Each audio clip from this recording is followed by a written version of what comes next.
Bonjour et bienvenue au message lumière de la famille Myriam. Aujourd'hui, nous continuons notre route avec l'hymne à la charité. C'est tellement beau.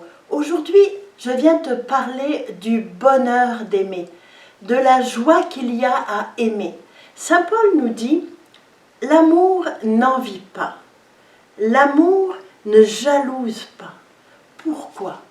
Parce que lorsque on envie quelqu'un ou qu'on le jalouse, on n'aime pas. On est centré sur soi, on est centré sur son propre bonheur, sa propre jouissance, ses propres besoins. Alors que l'amour nous tourne vers les autres, l'amour nous ouvre toujours, l'amour fait que nous fait entrer en relation avec chacun. Et un monde qui est tout petit devient grand, grand, grand, vaste comme le cœur de Dieu, plus grand que tout l'univers entier. Qui n'aimerait pas vivre dans un monde, dans son jardin, plus grand que l'univers entier? Qui n'aimerait pas que sa maison soit magnifique? Et c'est l'amour qui rend une maison, une famille, un jardin, un peuple, un pays, un monde magnifique. L'envie, c'est regarder ce que l'autre a et en être tout triste parce qu'il l'a et que je ne l'ai pas. Mais l'envie, je trouve que l'envie est un peu bête.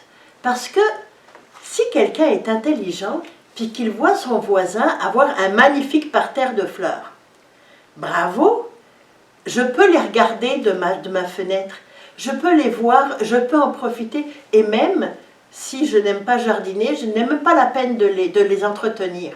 Si j'aime jardiner, c'est très bien. Je peux proposer un coup de main, puis j'en plante moi-même. Mais qui m'empêche de profiter de la beauté des fleurs que mon voisin a plantées? Qui m'empêche d'inhaler le parfum? Qui m'empêche de rendre gloire à Dieu pour cette beauté qui réjouit mes yeux, mon cœur, mon odorat? Personne, à part moi-même. L'envie, elle fait que mon monde, qui est très vaste, devient tout petit, devient fermé. Et l'envie m'empêche de jouir de ce que Dieu met à ma disposition. L'envie, tu sais, elle pourrait même pousser à dire, il y en a d'autres qui profitent du soleil, il n'est pas à moi toute seule, donc je n'en veux pas. C'est aussi stupide que ça, l'envie. Et pourtant, cette envie que je trouve stupide, elle est dans mon cœur. Puis quelquefois, elle pousse des petites tiges, des petites fleurs. Et je dois la surveiller pour la mettre dehors. Puis comment est-ce que je fais pour la mettre dehors? C'est pas compliqué. J'apprends à me réjouir du bonheur des autres. Sais-tu que le premier qui nous montre comment faire, c'est l'ange Gabriel, quand il rencontre la Vierge Marie, et puis qu'il lui dit « Réjouis-toi Marie, tu es comblée de grâce ».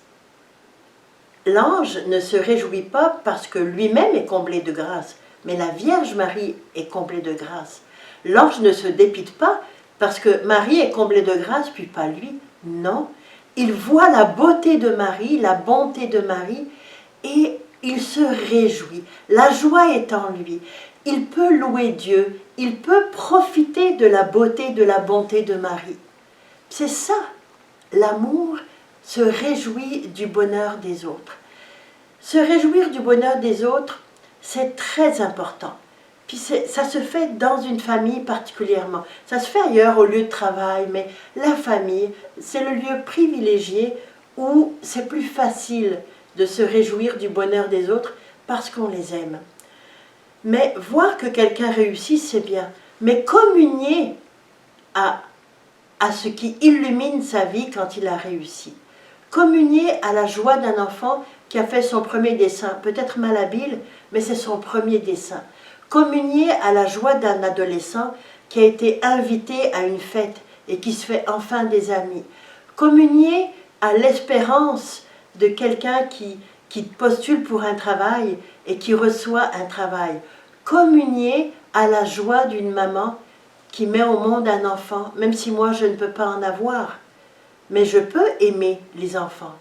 Je ne peux peut-être pas en avoir un qui va grandir dans ma maison, mais je peux aimer les enfants. Les enfants sont là. Se laisser réjouir, c'est regarder tout le beau, le bien qui est autour de moi, communier à la joie de mes frères et sœurs, aux sentiments qui les habitent, puis louer le bon Dieu, puis simplement se laisser porter par cet amour et par cette joie pour qu'ils envahissent ma vie, que je puisse m'émerveiller des fleurs qui poussent dans le jardin des autres, quelles que soient ces fleurs, quelle que soit leur forme, leur parfum, qu'il y en ait beaucoup, pas beaucoup, qu'elles soient petites ou grandes, peu importe. Aiguiser son regard pour apprendre à voir la beauté, le bon, l'amour qui réside dans la vie de mes frères et sœurs et m'en réjouir.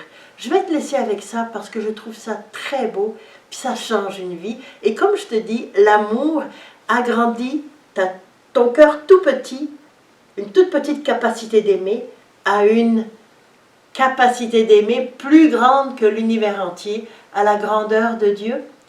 Puis ça se fait petit à petit, tous les jours, un petit peu d'émerveillement, un petit peu de communier à la joie de l'autre, au sentiment de l'autre, un petit peu de louange chaque jour.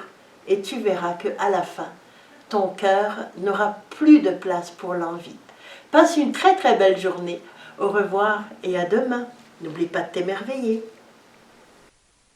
Jésus.